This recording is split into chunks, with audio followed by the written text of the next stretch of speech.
Last month, interest on the national debt ate up 76% of income tax, meaning 3 out of every $4 you currently give the IRS are actually going to China or Wall Street.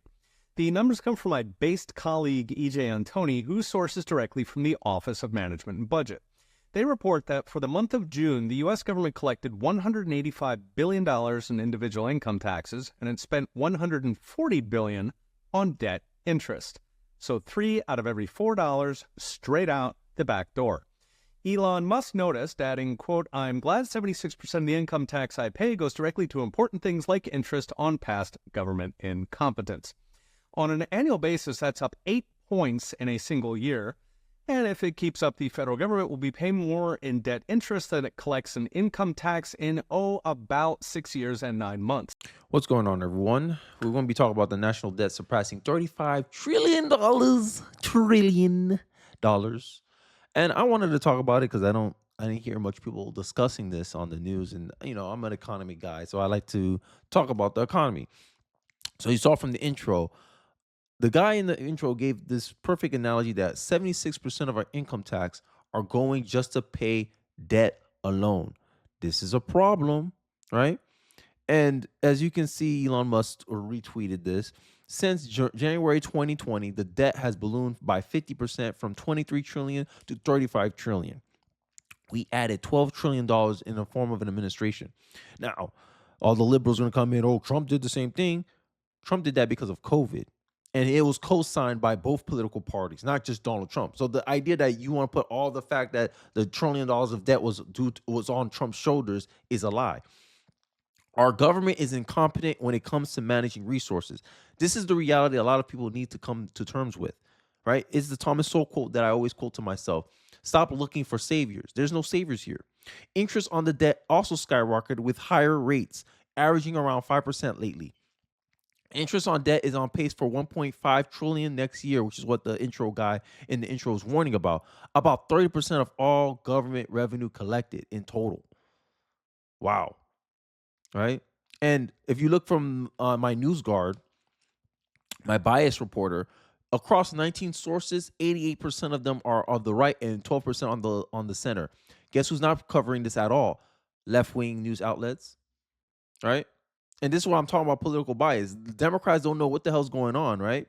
But here they are, right? Biden-Harris administration proposed rule allowing illegal immigrants access to taxpayer-funded college prep programs. Is this a smart thing to be doing when you're almost 35, like when 76% of your income taxes are going towards paying down this debt? If you average it out, that means each American citizen owe $100,000 a year. $100,000 right now. Every individual tax person who pays taxes owe $100,000 to pay this debt off. And does it sound smart for an administration to propose an idea where people who didn't pay into the system, people who are coming from foreign lands illegally, I might add, who didn't contribute to the pot, will come in and gets to use the resources that we already are using? That's going to be more burden on the system, right? If you have $100 and it was meant to fund schools for 50 students, and 50 more students come in who parents did not pay into the system, who got here illegally by breaking into your laws, and they start using these resources, what happens? The resources are either going to run out, or you have to spend more money to adequately cover the new 50% of people you didn't budget for. And this is the kind of the incompetence that is the reason why many rich people do not like, many people do not like paying taxes. Look at the federal revenue versus the spending, right? Look at the revenue we generate, and these are in the billions, and look at the deficit, a 1.6% deficit compared to last year. And the Democrats, they love to push this idea that they're going to tax their way out of this. Like they're going to tax the rich out of money, when even if you tax the rich at 100%, it still will not cover the amount of spending, because at the end of the day, the government has no incentive to actually be efficient with their spending. Yeah, these Democrats want you to spend money on EVs, right? $5 billion on EV school bus programs. After 3 years, just 60 buses on the road. That's over 83 million dollars per bus. A vote for Kamala is a vote to waste more taxpayer money on failed green programs because these people do not know how to efficiently solve problems in the most efficient manner. This is why capitalism is better than socialism. You give a socialist $5 billion, and he only can build 60 buses with that. But if you give a company $5 billion, they'll probably build more buses. And if you think I'm wrong, let's put the theory in reality. Look at SpaceX compared to the NASA program. SpaceX was able to create reusable rockets. How long has the NASA been around? Capitalists are very good at efficiently using the resources because they know their resources are finite. And when you know your resources are limited, your resources are finite, you're more efficient with it. While the government, all they know how to do is extract resources from the populace. And since they don't have to work to maintain the tax income, they're not incentivized to use that tax income effectively, efficiently. And raising taxes don't work because if you go throughout all history, Democrat presidents always generate less revenue than Republican presidents because of why? The incentive. The more you tax, the less incentive someone has to work at their maximum capacity. You actually make people lazier the more you tax money. The less you tax money, the more productive people become because people get to keep more of what they earn. Show me the incentive and I'll show you the outcome. If someone told you, hey, you work, I take 90% of your income, are you more inclined to work or less inclined to work? Versus if I told you, hey, you work, here's 100% of you earn 100% of what you earn. Someone's gonna be more motivated to be productive. Human nature. But this is the miscalculation that a lot of policies and politicians make because they pretend that the rich are some machines that they can come in and demand things from. No, these people are human, just like you and me. So if you told somebody, I'm gonna take 90% of your money, they're gonna be like, look, I'm gonna find a way to get away from this. Oh, I can go to Singapore and they ain't gonna tax me nothing. I'm gonna move my headquarters there. F America. I revoke my American citizenship. And you thought the tax revenue was down before? The government is so reliant on the rich. And then y'all want to get mad why big money run politics. Because the government is essentially dependent on the rich to maintain what they got going on. Because imagine 2023, they were still at a deficit. They was at a $1.6 billion deficit still. They generate 1.7, like I think $1.7 trillion as a whole, and they spend $6 trillion. Yet they're still sending money to Ukraine, $0.7 billion in military and package aid. And the funny part is, anyone who ever run a budget, you know, the big spending is not what puts you into debt. It's these little microtransactions that you do that put you in debt. And this is what the government is doing. Essentially, is making little microtransactions that is not in the benefit of its people. Like at a certain point, you have to be rational here. And people are getting tired of it. And if you vote Democrat, this is what's going to happen.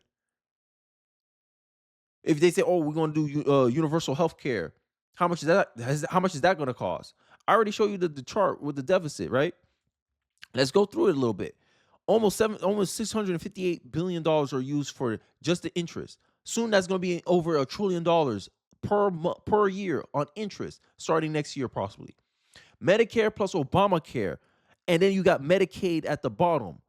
Together, that's almost $1 trillion, $1.2 trillion, $1.3 trillion. And for what? Healthcare expenses are still expensive. Why? This is the ridiculousness. Like, Democrats fought so hard to add Obamacare, to add an extra $700 billion in tax money onto the books. And instead of eliminating these programs and saying, hey, this doesn't work, let's take it out and let's reform it. No, they want to keep it and they want to add on top of it. Make it make sense. This is the cost of voting Democrat. This is the cost of voting for people who all they know how to do is spend money. Because the government is not incentivized to solve problems. The government is incentivized to justify government spending. And this is how they do it. Oh, look, healthcare is still unaffordable. Let's spend more money into it because there's not enough resources into it. The same way they go about education. Oh, education doesn't have enough money. But you got people like me who homeschool our kids and we only spend $600. And if you look at the statistical outcome, homeschooling is comparable to public school. If not, if it's not comparable, it's better. Because homeschool kids tend to have a better outcome educationally compared to public school kids. Now, people are going to say, oh, look, the volume issue, whatever. I don't give a damn.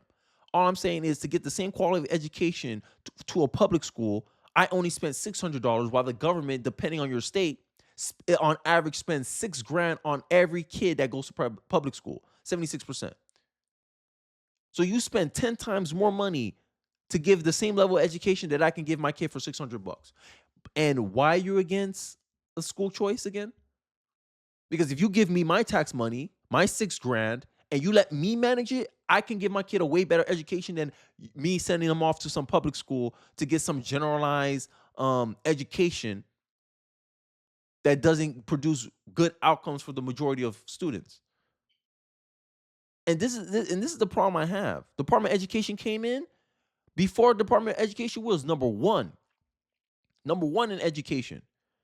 Then Jamie Carter came in, Democrat, obviously, came in, created the Department of Education, and our education went down the toilet. We became 24th in the nation, in the world, in education. So if you find, like, as a rational human being, if we hear, hey, the government created something, before the government created it, we were number one. We were the best at that service.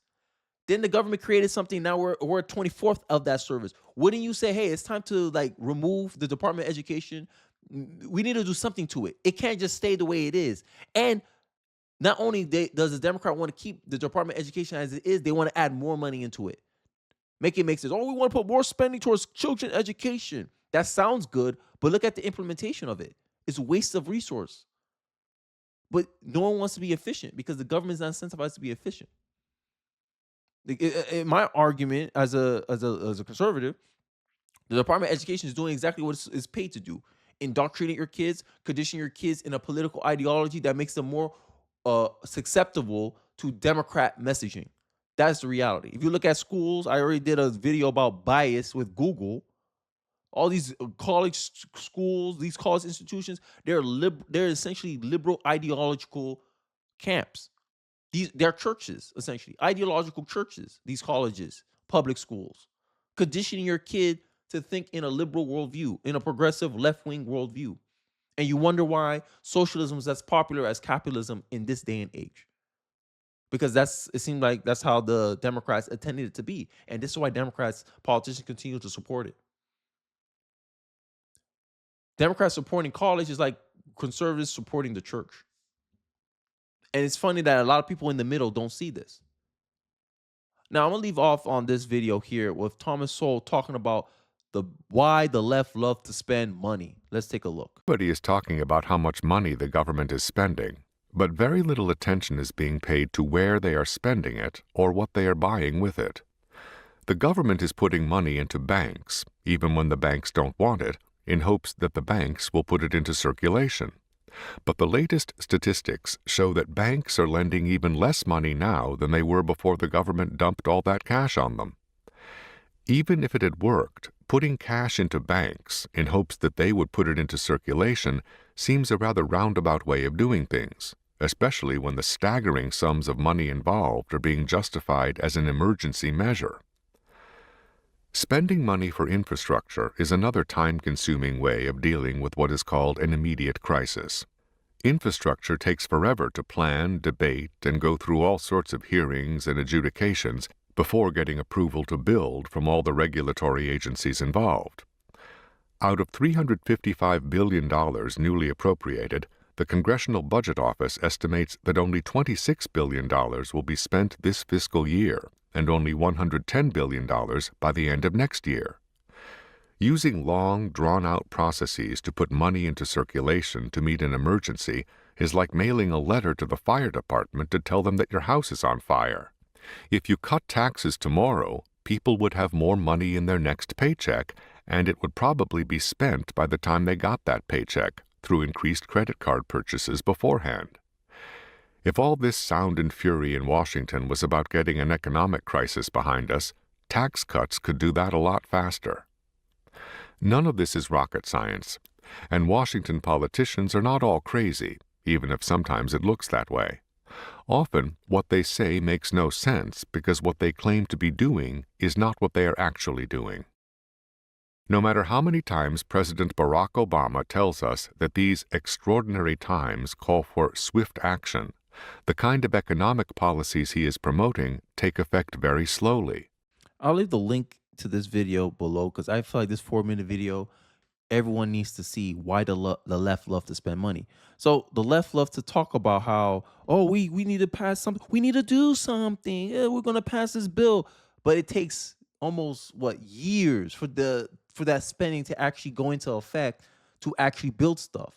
And this is why capitalists like corporations work faster than the government, because the government got to go through all these committees, all these councilmen just to make a decision. And that's how intentionally the government was created, so that way it doesn't radically impose onto people on a whim, which is a safeguard, which is good. But the government needs to recognize its own limitations. And that's where I see the hubris with a lot of these Democrats, is that they think the government can solve all the problems when they can't. That's the worst thing a government can do. And then after they do all these deliberations, after they go through all these regulatory things, they end up passing a solution that's not actually what is actually needed. Sometimes you need to go through pain. Sometimes you need to go through a recession for the economy to correct itself, so that way the people who are actually good business people survive, and all the zombie companies, all the inefficient companies, all the bad companies get washed out. Because in a messed up way, recession is a cleaning cycle that the economy does to filter out bad businesses that had no business still being alive. But then when you get these politicians who say certain companies are too big to fail because they don't they it when here's what the left is doing. When they say it's too big to fail, it means, hey, if we lose all those jobs, it's gonna look bad on us. So we're gonna bail them out. See, it's an incentive. This is the bad incentive that I'm talking about with the government. The government has no incentives to actually solve problems, because a problem solver will say, hey, look, we need to go through this. Because at the end of the day, these quality, we're rewarding bad companies by keeping them alive by infusing cash where it's not being properly used. We're rewarding inefficiency. This is why people make the moral hazard argument. If you don't know what a moral hazard is, it essentially is you create an incentive where you make people more reckless, right? If someone was supposed to fail at business and you give them money, they're going to believe their own hype and be like, oh, I don't need to be careful. I could do more of this, because if I fail, the government's going to be behind me to bail me out. Socialism for corporations, essentially. This is a moral hazard. You're creating an incentive where you're making these corporations more reckless, but when these reckless corporations get into trouble, then the government is justified in enacting more authority over the private sector. So essentially, the government is incentivizing corporations to be reckless. And then when these corporations become reckless and they end up failing with recession, massive layoffs, the people get resentful with the corporations, and the government comes in and say, oh, we're going to come and save you. We're going to put regulatory pressure on these corporations. And they go, yeah, not knowing that the policies that the government incompetence pushed out before incentivize the corporations to do the thing in the first place. It's the same thing with the interest rates. Oh, we don't want to cut interest rates, because you cut interest rates, it could bring inflation too fast, because then the corporations are like, oh, look, it's cheap to borrow money. Because it seems like there's a lot of zombie companies out there, and a zombie company is essentially a company that relies on loans. Right now, loans are expensive. Right now, that's why the economy's not doing too hot, because there's a lot of businesses that are only in business right now because they got loans. They're fusing loans and they can barely pay those off. And if the interest rate continues increasing, they'll eventually have to file for bankruptcy. As you see what's going on with a lot of these restaurant chains that are closing. But we're in a strong economy, says Joe Biden. And what do you think Kamala Harris is going to do? More of the same. But hey, this is the price of voting Democrat. But that's all I had to say. Let me know your thoughts about in the comment section about us surpassing $35 trillion. Are you concerned? What do you think are the next best steps forward? Do you think that now is the time to actually enact budget cuts? And will American finally, I think the only way budget cuts will pass if American voters are educated about budget cuts and why the need for it is. And I think that as long as the majority of voters are not paying attention to this, as you saw, only right-leaning sources are covering the fact that we hit $35 trillion. A bunch of left-wing sources are not covering this, and they make up the majority of media. So this is why I say, hey, look, you got to do your own research here. But hey, I digress. Let me know your thoughts about the $35 trillion, your thoughts, your perspectives, and your voice. Don't forget to like, comment, subscribe. Appreciate you guys watching the end of the video, and I'll catch you guys on the next one. Peace.